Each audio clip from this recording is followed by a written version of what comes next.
Hello all Monday morning. So morning பார்த்தீங்கன்னா husband வந்து lunch வேணான்னு சொல்லிட்டாங்க. ஸோ அதனால் வந்து லஞ்ச் பேக் பண்ணுற வேலை இல்லை. நான் வந்து ஒரு ஜூஸ் போட்டு குடிச்சிட்டு எங்களுடைய லஞ்ச் எல்லாம் கம்ப்ளீட் பண்ணிவிட்டு ஈவினிங் பார்த்தீங்கன்னா பாப்பாவுக்கு ராகி எடை அதுக்கப்புறம் பனானா மட்டும் பேக் பண்ணிவிட்டு அண்ணா நகரில் எங்கள் மாமியோட வீடு இருக்குது. ஸோ அவங்க வீட்டுக்கு கீழே ஒரு குட்டி பார்க் கட்டியிருக்காங்க, அங்கே வர சொல்லியிருந்தாங்க. ஸோ அதனால் நாங்கள் எல்லோரும் போயிருந்தோம். நான் எங்கள் சித்தப்பா பசங்க, மாமா பசங்க, சித்தி எல்லோரும் வந்து போயிருந்தோம்.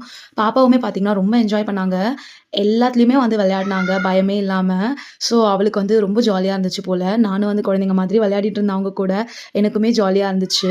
ஸோ அதுக்கப்புறம் பார்த்தீங்கன்னா எல்லோரும் விளையாடி முடிச்சு டயர்டாக இருந்ததுக்கப்புறம் ஜூஸ் கொடுத்துருந்தாங்க.